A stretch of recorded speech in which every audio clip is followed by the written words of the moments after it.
Hey you there. Let me ask you a question. Are you confused about all the choices? Are you tired of trying to figure out how to transition to natural hair? Well, these are some great tips for you. Are you ready? Hey everyone, and welcome back to my channel. I know it's been a while, so we're gonna jump right into it. This video is for all of you who are currently transitioning, whether it's from relaxed hair or from heat damaged natural hair. This video is perfect for you, and I'll be able to share my natural hair journey as well. First, you want to decide if you want to do the big chop or grow out your hair. So what I did, I decided to grow out my hair. I did not want to do a big chop because I was so accustomed to having long hair. I just didn't have it in me to do a big chop. So it took me about, I would say, a full 2 years to fully transition to the length that I have now. When transitioning, you really want to co-wash. It is just something about co-washing that makes natural hair just pop. And I use the As I Am Coconut Co-Wash. This one is amazing. It's also like a cleanser. So if you want to avoid shampooing your hair every time you're in the shower washing it, this is a great result because you get the co-wash method and it's a cleanser all in one. I also use Shea Moisture's Coconut and Hibiscus Curl and Shine Conditioner. This one works wonders as well when I am conditioning, like co-washing my hair. I feel that it does a great job with detangling my hair, and it's really smooth afterwards. So this is also a great option if you don't want to do the As I Am co-wash. Avoid heat at all costs.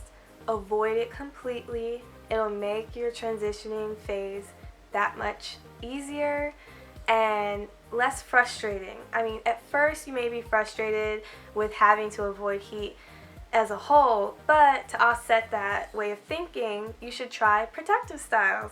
So go ahead and get your box braids, your cornrows, get your twists, and if you want to avoid the protective styles and use your own hair, that's even better. So I used twist styles and braid out methods with the little curl rod at the end, and I ended up curling the ends, and then that gave my hair a uniform texture, because when you're transitioning you're dealing with two hair textures, which makes it really frustrating. So the whole point of a protective style, a braid out, or a twist out is to make you feel comfortable with a uniform hair texture and to make you make things a little easier while you're adjusting to your new hair care routine as a whole. Shea Moisture's Deep Treatment Mask, and this is for dry, damaged hair, y'all.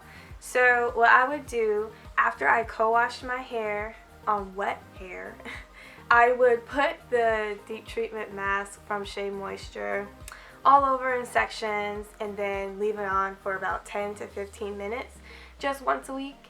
And what I saw was that each time I deep conditioned and co-washed once a week, my curl pattern was just popping more and more and more, and my hair was just more moisturized, and it wasn't dry, and it wasn't brittle in those areas where the heat damaged hair and the new growth met. So that was very key to my hair not breaking off during this transition. So two of my favorite leave-in conditioners is As I Am leave-in conditioner and Old Faithful Cantu Shea Butter. You want to apply this generously. If your hair is not properly detangled, this is like the first step, like first base in your whole routine. If your hair isn't properly detangled, it's going to be really difficult to style your hair. You can choose any styler that you want depending on whatever hairstyle that you are going for. Once you apply your styler, after that you want to seal it with an oil of your choice. And they call this the Loc Method, your liquid, cream, and oil, basically. And this is important because the goal is to capture moisture. Like, that is the goal. Our hair loves water, it loves moisture, it needs moisture. Without moisture, our curls are dry, they're not popping, and it's a mess. So that's why the Loc Method works wonders for all natural hair types. When you feel that it has grown to a certain length, or if it's uneven, you should definitely get your ends trimmed. I'd say it is important to have, like, once you get in the groove of knowing your hair and like its pattern, how fast it grows, you'll know when to get a trim. But I do suggest trimming your ends. That is how your hair continues to grow. You avoid split ends and all of that when you have a consistent trim schedule. But it really does depend on the person. So my last tip is going to be patience. Patience. It is so hard when you're first beginning if you struggle with patience like I do, but in the end you will get there. Your hair will continue to grow and you will continue to learn how your hair works, and you'll be so excited about your hair texture when it's coming through.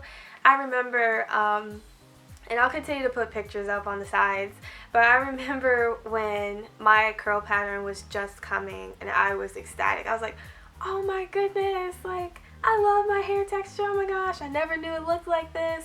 So record those moments. They're so great to look back on, and once you reach your goal, you'll be so excited and you'll be able to encourage someone else during this process. Do you feel more knowledgeable about transitioning to natural hair? Also, if you enjoyed the skit during this video, please follow Through Our Lenses.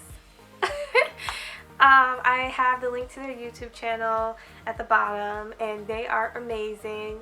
They have so many cute videos and they're best friends, so go give them a follow, go give them a like, a subscribe, and all that greatness. So thanks guys, stay tuned, bye. Like, comment, and subscribe.